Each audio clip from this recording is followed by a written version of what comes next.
Right now on Jamaica News Page tonight. I am a taxi operator that traverses this route, Spanish Town, Nagahead. And this road is very, very bad and getting worse by the day. Tensions flare in Portmore St. Catherine. Taxi operators take to the streets protesting what they call deteriorating road conditions. Tonight, the growing frustration and police warning.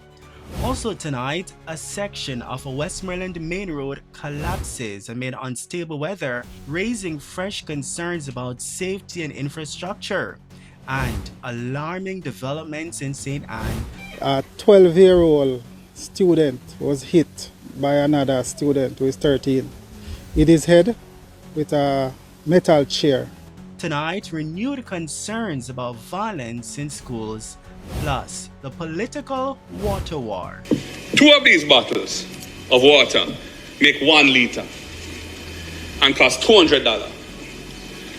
A liter of gas at the pump is $185.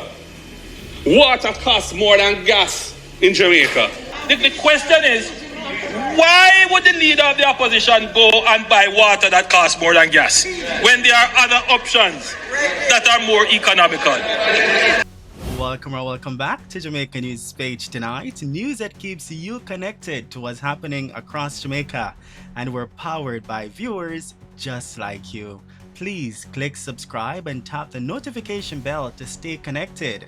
Thank you for joining us. Hector Allison. Jamaica News Page tonight starts right now.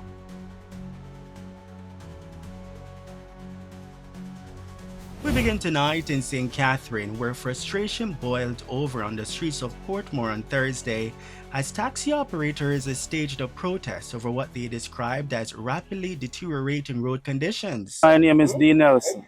I am a taxi operator that traverses this route, Spanish Town, Nagahead. And this road is very, very bad and getting worse by the day. And from the last election, the government promised that they would give us a good road, fix the road.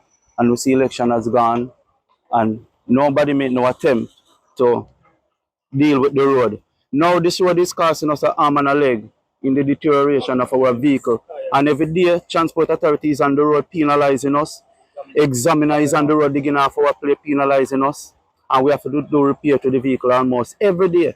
So we see it fit now this morning. We come out here and say we want to reach the ears of the government. We want it to reach a politician, fix Jackson and Terrellang, that this is their constituency and would love the road to be fixed. There are many passengers, many commuters that travel this road every day. It's a major thoroughfare. Meanwhile, members of the Jamaica Constabulary Force, led by Senior Superintendent Hopton Nicholson, were on location warning protesters not to block the roadway. This is a heavily traversed road, and we are asking you not to block it. You can protest peacefully at the side of the road, you can engage a political representative, you can talk to the media so the whole world can see what you're asking for. But we as the police officer will not tolerate it. And I can tell you, if we go away and come back and see a blocking it, we're going to arrest you. And you don't want that. You don't want that. Meanwhile, concerns are also mounting in Westmoreland, where a section of the Belmont main road has collapsed amid persistent rainfall along with strong wave action along the coastline. Residents say they heard a loud crashing sound before discovering that a portion of the roadway had broken away and fallen into the sea. That 3 times we bring the MP around there. That is Luther. When Luther was MP, we take him there and Mr. Gifford. Then bring the National Works Agency, engineers there, and them tell us what they're going to do. They're going to bore the hole and pour down concrete and get some boulders put over by the next time. They bring a sign come put there. So they're going to erect, they're going to do some work. And the sign was there for over a year until they just come move the sign and not move. I'm standing at a very unfortunate spot here in eastern Westmoreland on the Belmont main road. A disaster that was waiting to happen for years. Before my stint as councillor, I was a part of the team with the former worship mayor, Bertel Moore, who went out onto the seas to actually look at the extent of the damage. Now with this ongoing weather situation, you see what has happened here. National Works Agency Community Relations Officer Janet Ricketts says preliminary assessments suggest the erosion was caused by the road's close proximity to the sea, the high wind tides, and continuous wave activity weakening the edge of the roadway. The breakaway, which includes part of a retaining wall, has forced the traffic down to a single lane along a stretch between Lunacy Inn and Bluefields Bay Villas. The technical team is doing the necessary damage assessment, and in the interim, the area has been cordoned off and warning signs have been placed along that particular stretch of roadway. We are advising commuters to exercise due care when traversing this section of the roadway. Now to St. Anne, where a troubling incident at a school has once again raised the concerns about violence among students. A 13-year-old boy is now in police custody after allegedly striking a 12-year-old schoolmate in the head with a metal chair. Yes, about 2:15 p.m. yesterday at the Abotnot Gallimore High School in Alexandria, a 12-year-old student was hit by another student who is 13 in his head with a metal chair. He suffered injuries and was rushed to the Alexandria Hospital and later transferred to the St. Anne's Bay Hospital. He is in stable condition as we speak.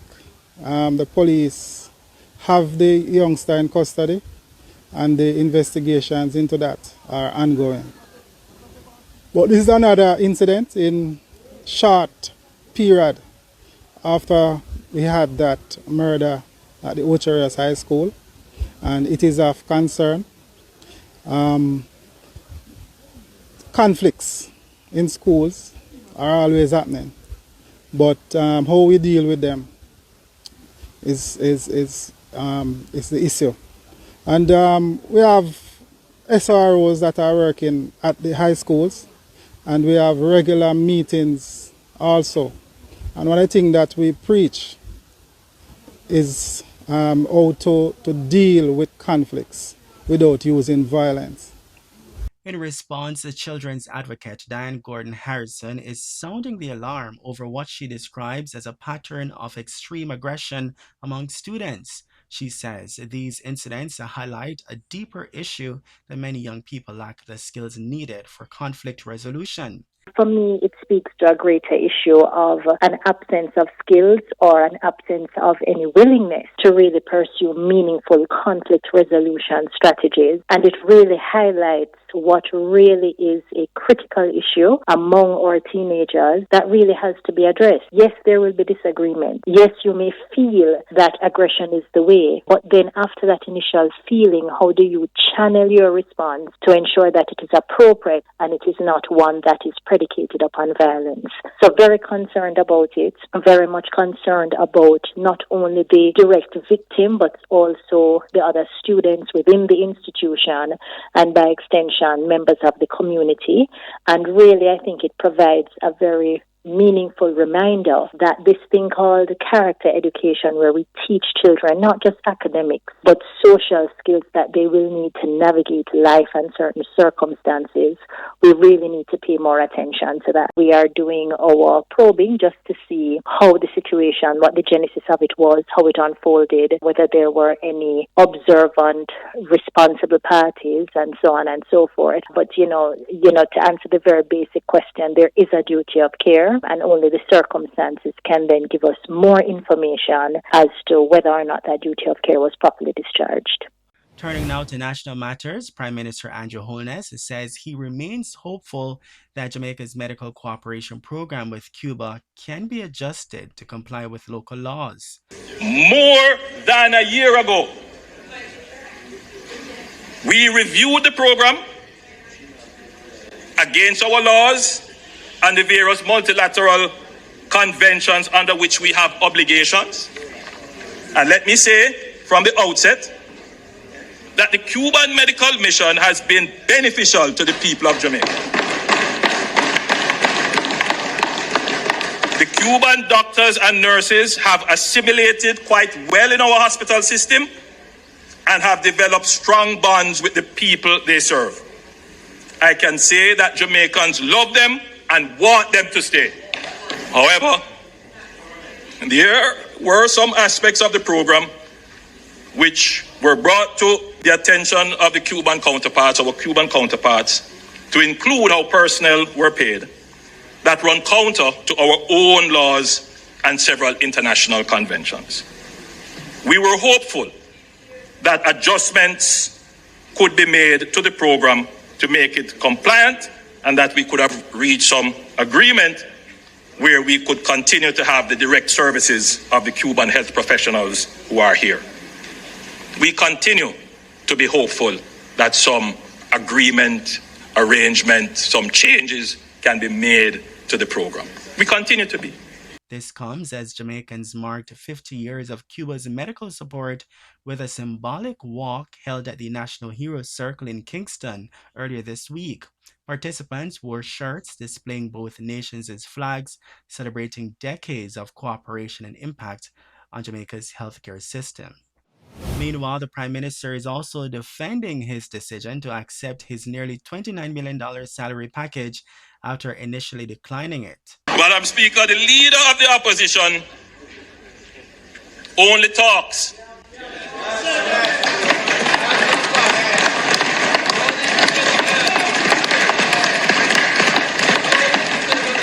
I do the job of Prime Minister and I head 4 other ministries. The leader of the opposition only talks. Many times nonsense.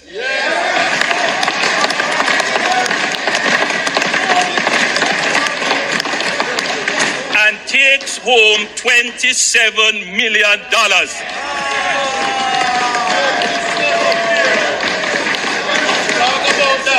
In the last term, the leader of the opposition earned more than the Prime Minister. The opposition spokesman on finance stood in this house and said the opposition has no problem with the increase in MP salaries.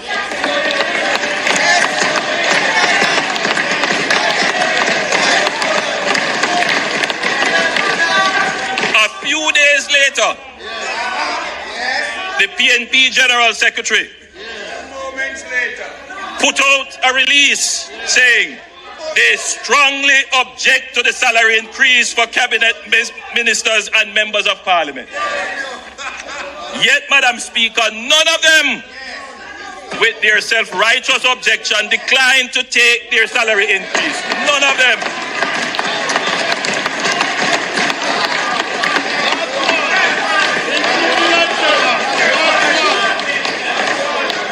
In fact, Madam Speaker, they were the first ones calling the Parliament to find out the amount of their retroactive pay.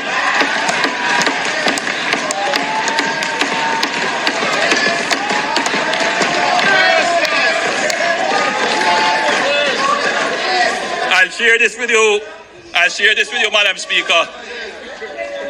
A member on that side, not to be named,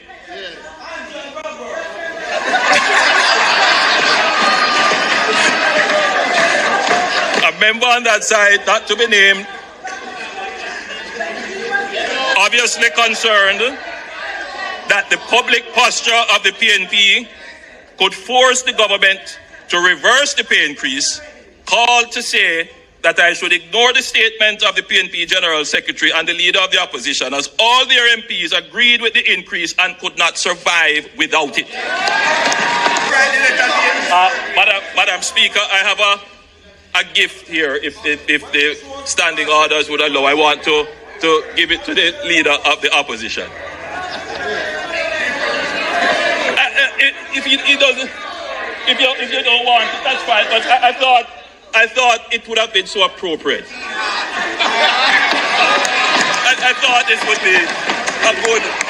By the way, Madam Speaker, this is a cap that is one of our local designers. It's a very popular cap, and I thought that the leader of the opposition would do well a cap like this. Dr. Holness also announced that effective July 1, the minimum wage will rise by $1,000 to $17,000 per week. He says the move is a balanced approach, taking into account ongoing economic challenges, including recovery from Hurricane Melissa and rising global costs. The Prime Minister also responded to criticism over water prices after opposition leader Mark Golding argued that water costs more than gasoline. Take a look. And I wanted to show you. Give me a bottle. This bottle of water contains 500 milliliters, which is half a liter, and it costs $100 on the street or in a corner shop. 2 of these bottles of water make 1 liter and cost $200. A liter of gas at the pump is $185. Water costs more than gas in Jamaica. $200 for 2 bottles, making 1 liter, $185 per liter at the pump. Water costs more than gas in Jamaica. If we really want to encourage healthy consumption, then remove the DCT from water.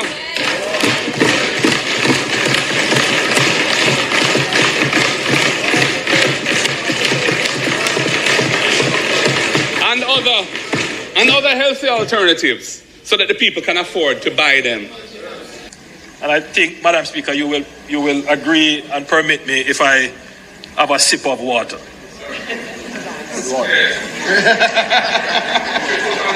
By the way, how much was this one? How much was this one? This is all at $16. This is less than $100. This is 44. This one is $44.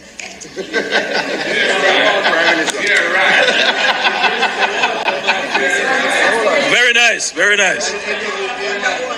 But I have another present for you.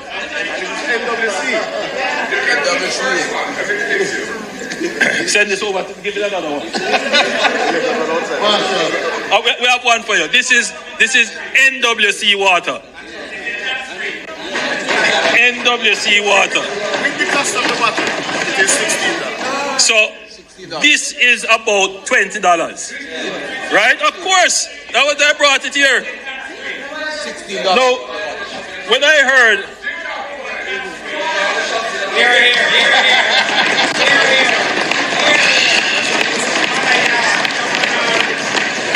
So when I heard.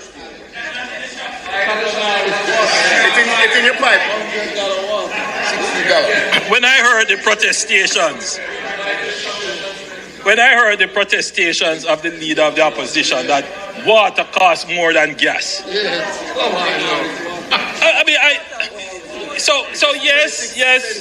If you bought Avion or some other, but that's not the question. The question is, why would the leader of the opposition go and buy water that costs more than gas when there are other options that are more economical? Madam Speaker, to me,